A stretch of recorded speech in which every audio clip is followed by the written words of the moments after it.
Je vais d'abord commencer par vous livrer des outils.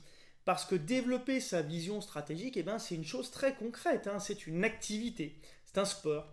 Votre cerveau d'ailleurs est un estomac absolument comme un autre. Il ne peut pas digérer trop de mauvaise nourriture. Il y a la junk food, vous avez la junk news.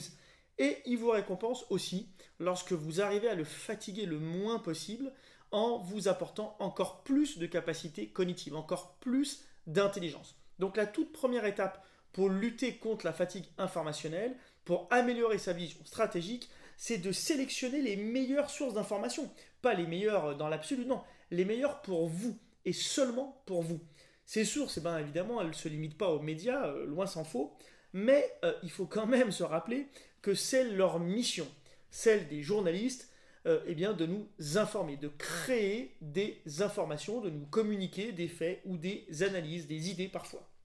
Certains d'ailleurs parviennent quand même à la tenir, cette mission, avec constance, avec pertinence, avec professionnalisme, et ce sont eux la matière première quand même de l'information. Donc je vous ai sélectionné 150 sources et outils que je vais vous présenter maintenant dans le détail. Je vais partager mon écran et vous raconter pour chacun de ces outils et chacune de ces sources leur histoire et plus largement leur utilité, leur intérêt et leur particularité.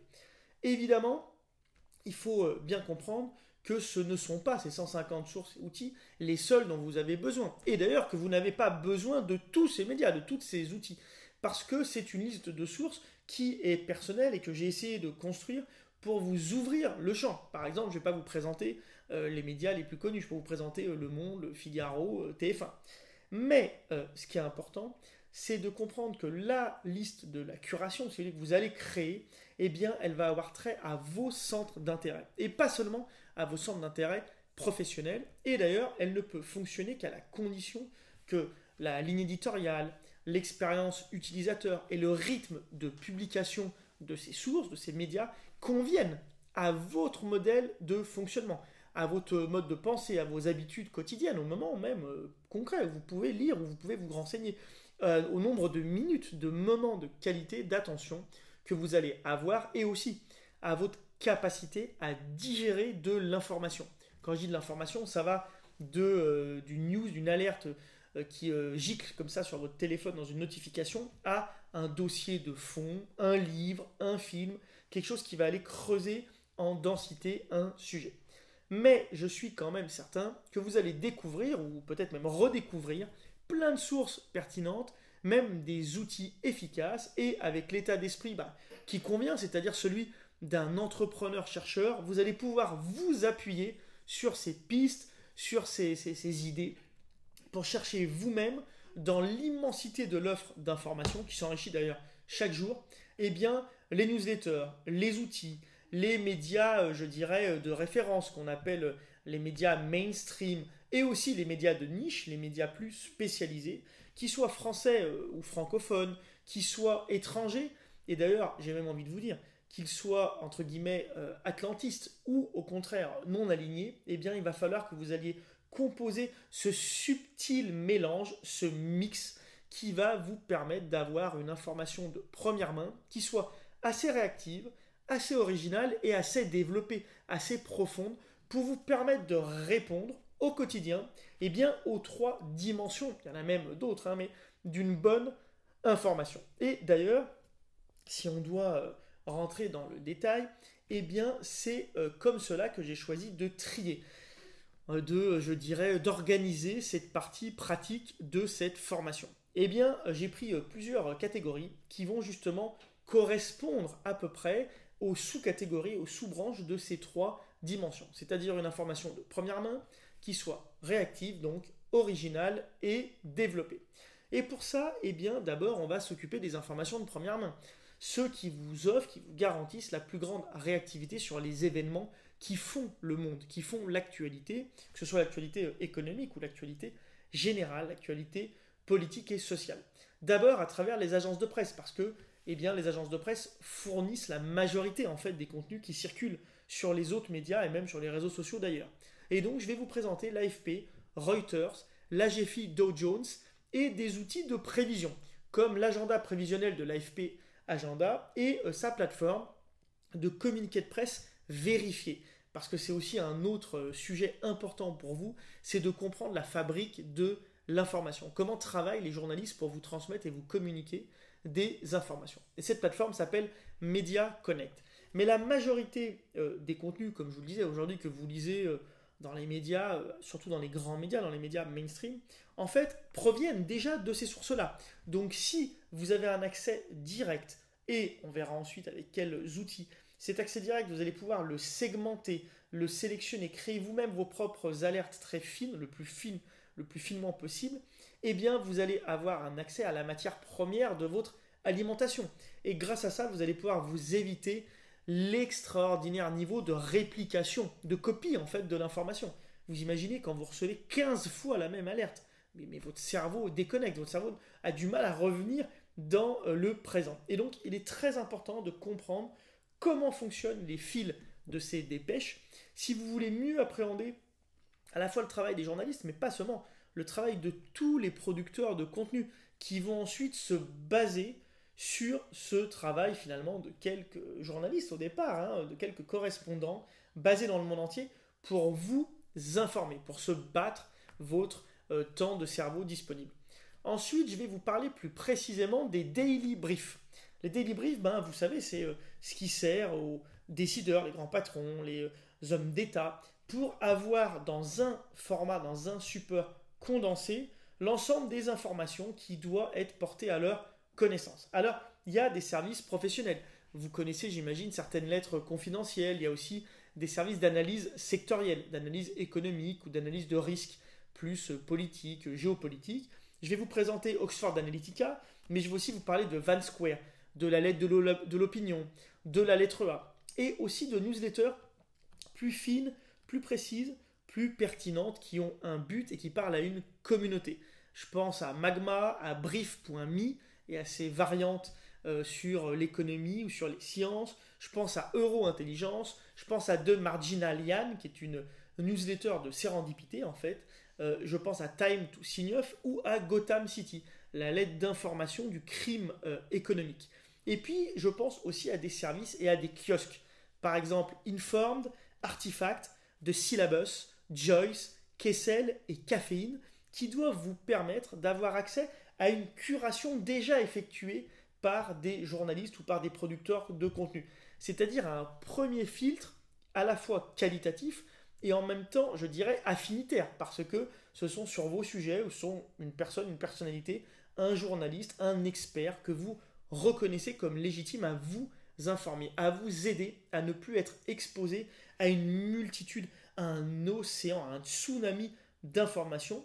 Et d'ailleurs, c'est ça qui va vous aider à chercher vous-même l'aiguille, c'est-à-dire l'information qui va vous être utile, qui va répondre à vos besoins, à votre questionnement dans cette gigantesque botte de foin qui est devenue l'information à partir du moment où elle s'est transvasée de la télévision, de la radio et des journaux, des magazines dans l'Internet, puisque comme vous le savez certainement, tous les médias, quand un nouveau média apparaît, ne disparaissent pas et l'information vient se rajouter, vient se greffer, vient presque s'enrichir parce qu'elles vont se répondre les unes aux autres quotidiennement.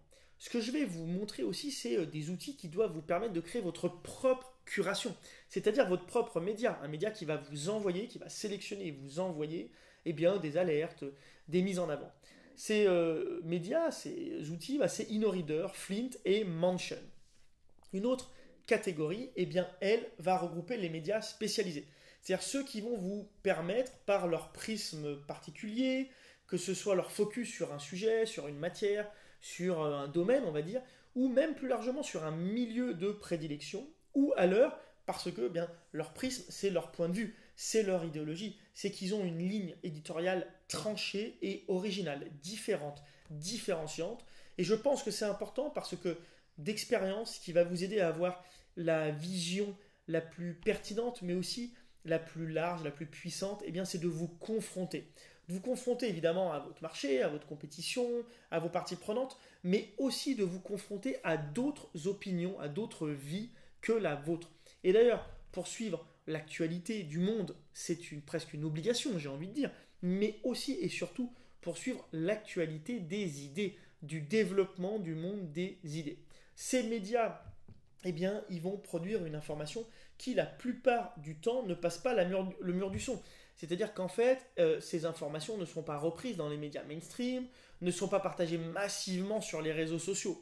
Et donc, c'est parce que vous allez, de manière fine, aller vous abonner, aller construire en fait votre propre liste de suivi de ces médias précis, pointus, que vous allez pouvoir être exposé à la fois à leur analyse et donc que ces médias qui sont très divers, qui sont très subjectifs, évidemment, vont vous nourrir.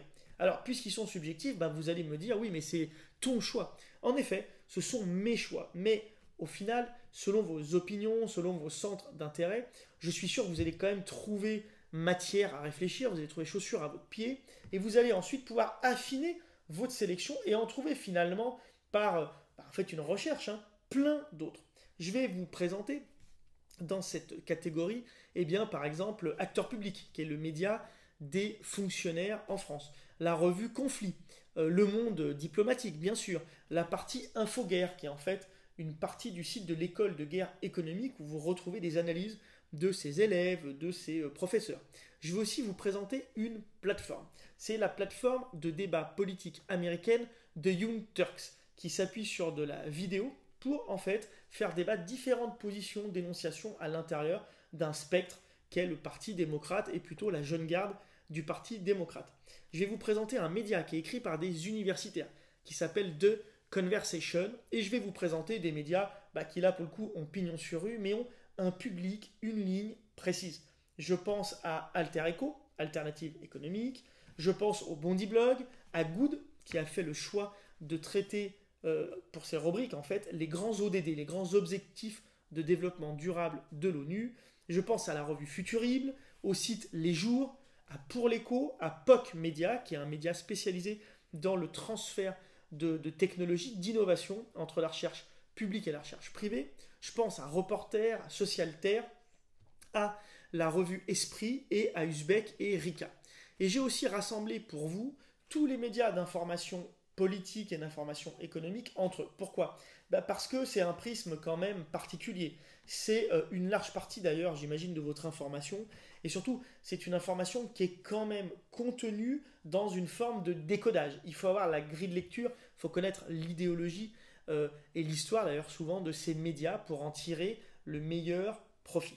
Alors, ces médias, il s'agit d'Axios, de Business Insider, de 538, Daily News, de la Harvard Business Review, de la MIT Technology Review, mais aussi du New Statesman en Angleterre, de Politico, dans sa version internationale comme dans sa version européenne, du Project Syndicate, qui rassemble une multitude d'experts, des milliers d'experts qui produisent des tribunes, des longs formats, pour ensuite les communiquer dans la média justement mainstream, mais c'est aussi Quartz, Semaphore, Sifted, Slate, même le South Morning China Post, qui est un média de Hong Kong.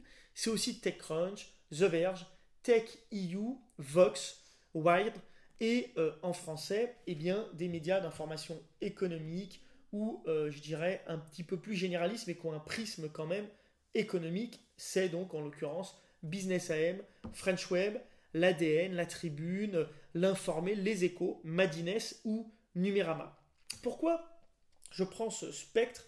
Parce que je pense qu'il est essentiel pour développer justement votre propre vision stratégique, de pouvoir ouvrir l'obturateur, de pouvoir vous exposer le plus possible, je dirais presque d'ouvrir votre diaphragme en fait d'information, parce que pour s'informer le mieux, il faut quand même être exposé, je vous le disais, à des points de vue différents. Et par exemple, je crois qu'il est indispensable pour n'importe quel citoyen qui se respecte d'avoir accès, et avec des sources de première main, avec ce qu'on pourrait appeler des pièces de doctrine, au débat diplomatique. Alors, je vais aussi vous présenter dans une autre sous-catégorie des médias spécialisés sur les enjeux diplomatiques, sur les enjeux métapolitiques, je dirais.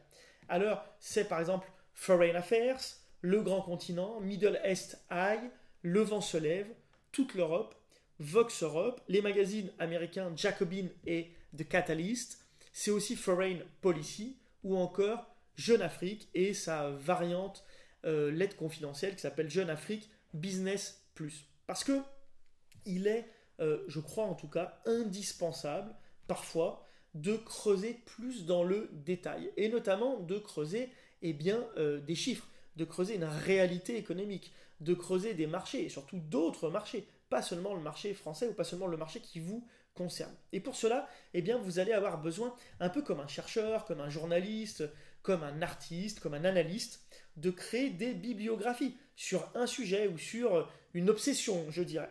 Et c'est pour cela que j'ai décidé de vous présenter aussi des bases de données.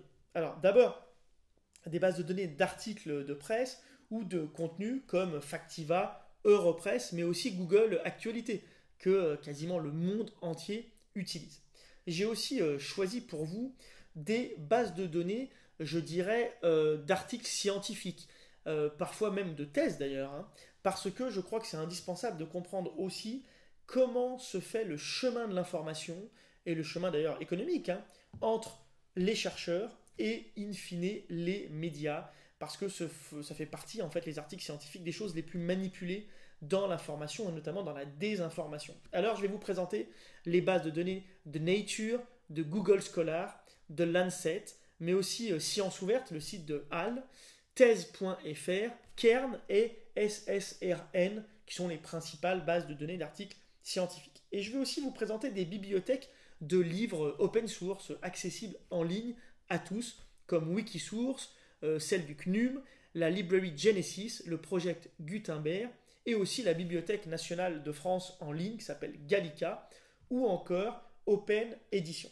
Je vais aussi vous présenter dans cette partie de base de données des bases de données statistiques, parce qu'on fait trop souvent parler les chiffres, mais vous pouvez vous aussi aller trouver dans les chiffres la matière, notamment à questionner vos décisions, à les préparer le plus finement possible et même aussi à créer votre narratif, par exemple auprès de vos investisseurs ou globalement de toutes vos parties prenantes. Alors je vais vous montrer les bases de données statistiques de l'INSEE, d'Eurostat, qui est un peu l'INSEE européen, le rassemblement de tous les INSEE des pays de l'Union européenne, celles du FMI et de la Banque mondiale, ou même les données publiques françaises qui sont réunies dans DataGouv. Je vais aussi vous présenter des bases de données de marché, par exemple Statista et Xerfi, mais aussi une grille de lecture, celle d'un institut de sondage, d'un institut d'études de l'opinion qui s'appelle Cluster 17. Et même parce que la culture fait partie intégrante, c'est peut-être même aujourd'hui, je dirais, la base prioritaire de notre constitution, d'une vision du monde, de notre constitution, d'une vision stratégique. Moi, personnellement, je me suis éduqué principalement à travers la forme du documentaire. Je vais vous présenter, il n'y avait pas les podcasts à l'époque, je vous le dis, je vais vous présenter des plateformes de films et de vidéos. Par exemple, la Cinétech, où des réalisateurs du monde entier vont vous proposer et sélectionner, choisir pour vous les films anciens, on va dire, les films classiques que vous avez peut-être pas connus ou que vous voulez redécouvrir. Et je vais aussi vous présenter les catalogues de l'INA à travers deux services, Madeleine et Mediaclip. Ensuite, je vais vous présenter les travaux et les articles de think tank. J'ai évidemment limité ma recherche parce qu'il y a des centaines de think tanks qui bien souvent sont à la base d'ailleurs des reprises dans la presse, dans les presses spécialisées comme mainstream d'ailleurs, de beaucoup d'idées nouvelles. Alors j'ai sélectionné pour vous le McKinsey Institute, le think tank Telos, le média Vox EU du CEPR, le Nieman Lab, le Reuters Institute sur la presse justement et la désinformation, le Pew Research Center aux États-Unis, le World Economic Forum de Davos, aussi des centres de recherche qui sont rattachés à Sciences Po, donc le CEVIPOF et l'OFCE, mais aussi les conférences TED que vous avez tous connues et parfois on évite d'aller voir la richesse, la densité de son contenu, et aussi des contenus d'un fonds d'investissement américain qui s'appelle Andreessen Horowitz. Et enfin, je vais vous présenter aussi quand même quelques médias mainstream, comme on dit, qui sont des titres de référence et qui la plupart du temps sont repris dans les autres grands médias anglo-saxons ou francophones d'ailleurs, qui vont influencer notre agenda politique, qui vont influencer la teneur aussi des débats, leur contenu. Et pour cela, vous pouvez avoir intérêt à les suivre directement. C'est pour ça que j'ai décidé d'en sélectionner certains, à mes yeux les plus importants, les plus pertinents, les plus incontournables. Alors je vais vous présenter le Financial Times, bien sûr, mais aussi le Wall Street Journal, le New York Times, le New York Magazine et ses multiples variantes, le New Yorker, The Economist, et pas seulement, je veux aussi vous parler du Guardian, du Time et d'un média qui, depuis qu'il a été racheté par le patron d'Amazon, Jeff Bezos, veut se réconcilier avec son histoire exceptionnelle dans l'investigation et dans l'enquête, à savoir le Washington Post. Et je vais aussi ajouter des médias d'investigation, comme Wikileaks, Bellingcast, Disclose, Forbidden Stories, Blast et bien sûr, vous connaissez tous, Mediapart. Pourquoi? Eh bien parce que leurs enquêtes sont souvent reprises dans les autres médias et se trouvent au centre d'une bien plus large production médiatique. Et souvent d'ailleurs de batailles pour l'opinion publique qui sont menées non pas par seulement des citoyens, mais par des intérêts économiques, des intérêts politiques, parfois même des intérêts militaires. Et donc, je vais vous présenter ces médias qui se disent, qui se veulent d'investigation. Ce que je veux enfin, eh bien, c'est vous apprendre à décrypter chaque jour davantage l'information. Donc, je vais vous présenter des médias qui, à leur échelle, luttent contre la désinformation. Alors, il y a un média européen qui s'appelle EU versus Disinfo. Au moins, c'est clair. Et pour finir, eh bien, je vais vous présenter des outils. Des outils qui, je l'espère, vont vous permettre de développer votre veille, une veille de fait sur mesure, mais que vous allez pouvoir ensuite communiquer, que vous allez pouvoir partager. Et ces outils, c'est entre guillemets des outils un peu de back-office. D'abord, des outils pour votre veille et votre recherche, eh bien évidemment ChatGPT. Je me suis arrêté à ChatGPT 3.5 parce que sur ChatGPT 4, eh bien, vous pouvez faire parler, vous pouvez interroger n'importe quel fichier, un Excel, un PDF, etc. Mais ça, c'est une étape, je trouve, supplémentaire. Mais ChatGPT va vous permettre, avec d'autres comme Bard, donc d'autres systèmes d'intelligence, en fait, qui sont des intelligences artificielles, mais génératives, comme on dit, eh bien, je vais vous présenter comment vous pouvez créer en fait des prompts, comment vous devez les questionner pour avoir en contrepartie je dirais pour votre veille, des sources un peu intelligentes. Je vais aussi vous présenter un traducteur qui s'appelle DeepL, qui est indispensable pour traduire en un rien de temps des documents entiers dans des langues parfois complexes. Je vais vous présenter Doctrine, qui va vous permettre de faire votre veille juridique et même, j'ai envie de dire, votre veille pointue politique en se basant sur le journal officiel, et Papers, parce que Papers, c'est en open source et ça va vous permettre de faire vos due diligence sur vos partenaires et aussi de suivre les lois en train de passer au Parlement européen. Et cerise sur le gâteau, pour faire le tri et pour supprimer certaines newsletters ou les ajouter à l'intérieur vos abonnements d'une seule newsletter, je vais vous présenter des outils qui s'appellent Unroll Me et CleanFox. Sachez que si vous avez la moindre question, vous pouvez soit me contacter directement sur WhatsApp ou par mail, ou laisser un commentaire en dessous de chaque vidéo, de chaque présentation. Je m'empresserai de le publier avec à l'intérieur ma réponse pour que ça puisse aussi éclairer le plus grand nombre d'entre vous en essayant de rendre le plus participatif possible ce format qui, vous l'aurez compris, j'ai beau essayer de le rendre vivant, reste un format distanciel.